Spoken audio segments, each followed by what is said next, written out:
Nakuna ng video si Vice Mayor Nova Princess Parohinog na tila may kinuha at isinubo habang isinasagawa ang raid sa kanyang bahay sa Ozamis City, Misamis Occidental noong linggo. Sa cellphone video, makikitang nag-iinspeksyon ang pulis sa isang green na supot nang biglang may kinuha ang Vice Mayor mula rito at nakipag-agawan sa mga pulis.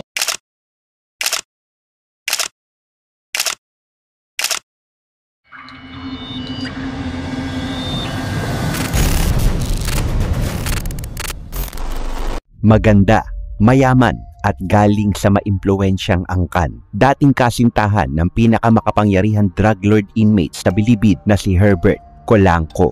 Si Nova Princess Parohinog ay anak ng isa sa pinakamakapangyarihang tao sa bayan ng Ozamis sa probinsya ng Misamis Occidental. Nakilala siya sa kanyang ganda at yaman, pero pati na rin sa kapangyarihan ng kanyang pamilya. Kilala din kasi ang pamilya niya, kaya naging karagdagan ito. Hawak nila ang illegal drug trade sa lugar at ilang gang gaya ng Martilyo Gang at mga iba't ibang illegal na gawain. Dahil dito ay lalo silang yumaman. Ang kulang na lang ay ang pagkakaroon ng kapangyarihan, kaya kalaunan ay sumabak ang pamilya Parohinog sa politika. Karamihan sa kanila ay nakakuha ng pwesto sa politika, ngunit mas kilala sila bilang mga founder ng kinatatakutang Kuratong Baleleng. Ang Kuratong Baleleng ay isang grupong inorganisa ni Major Franco Calanog noong 1980s at ang lolo ni Nova Princess para puksain ang pag-iimagsik ng rebelde sa ilang parte ng Mindanao.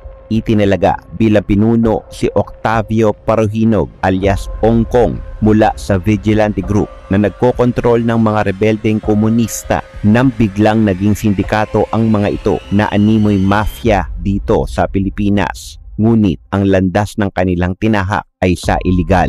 Maagang naging ina si Nova Princess nang mabuntis ito noong 17 taong gulang pa lamang siya. Kalaunan ay napangasawa niya si Edward Chavez na isang PBA player. Ang landas na tinahak ni Nova Princess ay hindi nalalayo sa kanyang kinalakihan. Siya ay tumakbo bilang Vice Mayor at nanalo habang Mayor ang ama niyang si Reynaldo Parohinog.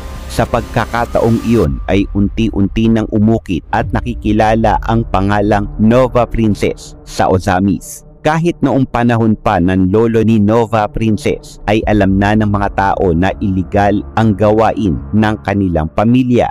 Kilala sila bilang Robin Hood ng Ozamis. Nakuha ng pamilya na to ang tiwala at paghanga ng ilan sa mga residente sa pamamagitan ng pagbabahagi ng mga iligal na nakaw at kita nila upang makatulong sa mga nangangailangan, lalo na ang lolo nilang si Ongkoy na siyang unang binansagang Robin Hood ng Ozamis. Ang rason kung bakit walang kumakalaban sa kanilang angkan ay takot dahil sa umano'y marami nang napatumba ang pamilya Parohinog sa mga nagtatangkang lumaban sa kanila. Sa panunungkulan ng pamilya sa gobyerno ay mas lalong naprotektahan at napagtakpan ang iligal na gawain ng pamilya mula sa pagnanakaw, pagbebenta ng droga hanggang sa pagprotekta ng sarili nilang iligal na kalakaran. Taong 2016, lumabas din ang balita na di umano'y may relasyon si Nova Princess at ang isang high-profile inmate at kingpin na si Herbert Colanco na binansagang alias Ampam, na siya na ring inamin ng ama ni Nova Princess na si Reynaldo Parohinog Sr. Sinabi ito na may namamagitan sa dalawa, ngunit hindi siya sang-ayon sa relasyon ni Nova Princess at ng lalaking ito. Itinanggi din niyang may family business relationship ang pamilya nila kay Colanco. Ayon pa kay Reynaldo Parohinog, malabo ang sinasabing kasal nila Nova Princess at ni Herbert Colanco dahil kakagrant lamang ng annulment ni Princess sa dating player na si Edward Chavez. Si Herbert Colanco ay kilala bilang high-profile inmate at sinasabing hari sa loob ng Bilibid. Bilang patunay ay nakakapagsagawa pa ito ng drug trade sa loob ng kulungan, isang bagay na mismong nanggaling mula sa bibig ng Pangulong Duterte. Ayon kay Duterte, nakapag-record pa siya ng music video sa loob mismo ng kulungan. Nabisto ang kanyang music career nang mag-conduct ng surprise inspection si dating Justice Secretary Laila De Lima. Ayon naman sa affidavit ni Colanco ay milyon-milyon ang natatanggap ni De Lima sa mga drug lord kapalit ng pagpapahintulot nito na maipagpatuloy ng mga drug convicts ang iligal na operasyon nila. Kaya nang maupong Pangulo si Rodrigo Duterte ay pinangalanan niya ang pamilya Paruhinog bilang narco politicians. Partikular na ang mag-amang sina Reynaldo at Nova Princess Paruhinog at ang tiyuhin niyang si Ricardo Paruhinog. Binigyan sila ng 24 na oras para mag-report sa PNP noong taong 2016, ilang buwan lamang ng maupong presidente si Rodrigo Duterte. At kung hindi, ay papupuntahan na sila ng militar at ng mga pulis. Nagmatigas ang mga ito at tahasang itinanggi ang pagkakasangkot ng kanilang pamilya sa iligal na transaksyon ng droga at iligal na aktibidad. Kaya ipinadala na si Police Lieutenant Colonel Jovi Espinido. Ayon kay Colonel Jovi Espinido ay makilang ulit na niyang pinakiusapan ang mag-ama na isuko ang kanilang iligal na armas at itigil na ang aktibidad. Ngunit nagmatigas pa rin ang mga ito hanggang sa isyuhan na sila ng search warrant. Ayon sa panig ng kapulisan, bago pa man maisilbi ng search warrant sa kabahayan ay bumungad agad sa kanila ang di umano'y pamamaril mula sa security ng mga Paruhinog, kaya kailangan lumaban ng mga pulis. Nasawi sa engkwentro ang ama ni Nova Princess na si Reynaldo Paruhinog Sr. dahil sa tama ng bala at ang asawa nito ay nasawi rin nung araw na iyon. Nang nai-raid nila ang bahay ni Nova Princess ay nakuhanan sa isang video na may kinuha ito na isang green na supot mula sa kanyang kwarto noong mga oras nang nagsimulang mag-inspeksyon ang mga babaeng pulis. May kinuha ito at nagkaroon ng agawan sa pagitan ng mga pulis at si Nova Princess. At dito nakuhanan ng CCTV na tila may isinubo si Nova Princess at sa isang kamay naman niya ay may nakuha ang pulis na isang pakete na naglalaman ng isang puting bagay na maaaring epektos o bato. At dito na sa pagkakataong iyon, siya pinusasan ng mga pulis at operatiba. Dahil hawak ito ng mga pulis, ayon kay Nova Princess, kung walang irregularity ay hindi dapat tinanggal ng mga pulis ang hard disk ng mga CCTV na naka-install sa kanilang bahay.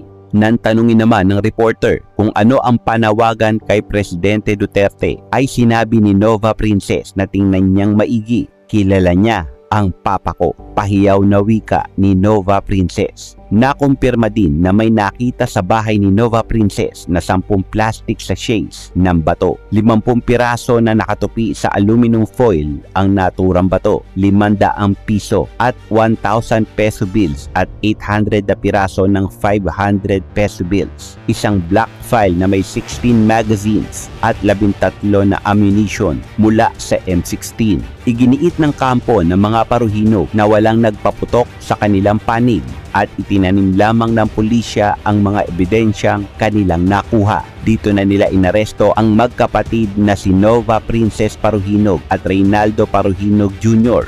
Dinala sila sa Campo Crame. Ayon sa interview kay Lieutenant Colonel Espinido, nagkaroon agad ng putukan pagdating pa lang nila at nang tanungin kung ginalaw nga nila ang CCTV ay inamin niyang ipinag-utos talaga niya ang pagtatanggal ng mga hard disk ng CCTV at ang pagkuha ng ilang CCTV camera. Ginawa daw ito hindi lamang para sa mga pulis kundi protektahan ang pagkakakilanlan ng mga witness nila gaya ng mga kapitbahay ng pamilya Paruhinog o kahit sino man taga doon na nagturo sa kinaroroonan ng Paruhinog at ng ibang miyembro ng pamilya nila. Ayon sa kanya, 2 buwan bago ang engkwentro sa bahay ng mga Paruhinog ay nakuhanan ng imahe sa CCTV ang babaeng confidential agent nila sa mga buy-bust operation. Sinasabi ang babaeng ito ay kagawad ng lugar at matapos ang 2 araw ay binaril ito malapit mismo sa bahay ng mga Paruhinog.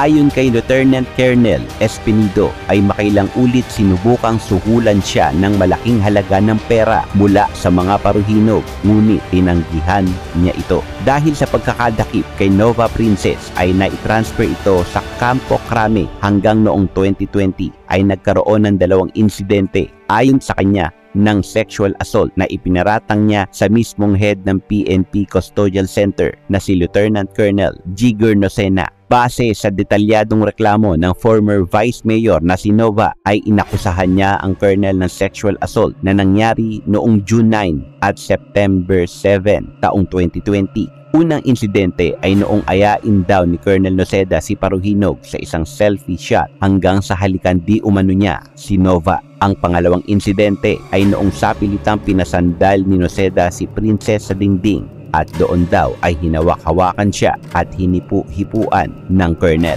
Sinabihan pa di umano ni Colonel Noceda si Nova Princess na kahit magreklamo ito ay walang maniniwala sa kanya. Dahil nga dito ay tuluyan ng nagsampa ng mga kaso si Nova Princess laban kay Noceda. Ang mga kasong ito ay kaso ng sexual assault, acts of lasciviousness, unjust vexation, and violation of the Safe Space Act. Dahil dito ay na-relieve sa pwesto si Noceda ayon sa utos ng NAPOLCOM at na-dismiss din ito sa serbisyo. Si Noceda ay dati nang natanggal sa pwesto nang masangkot ito sa isang pag-torture sa lalaking nakadetini sa Carmona Municipal Jail. Sa huling balita naman ng kinaroroonan ni Nova Princess Paruhinog ay nilipat na ito sa Taguig City Jail noong buwan ng Agosto taong 2021. Patuloy po tayo magsaliksik sa mga bagay-bagay sa ating kapaligiran, lalo na sa mga isyong may kinalaman sa ating seguridad tulad ng mga iligal na gawain na madalas pinagmumulan ng krimen. Tulad ng lawin, lagi tayong mapangmatsyag, alisto at mapanghinala sa anumang sirkumstansya dahil ang mga masasamang loob ay andyan lang, matyagang nagmamasid at nag-aabang sa kanilang susunod na biktima. So ngayon, alam mo na ha.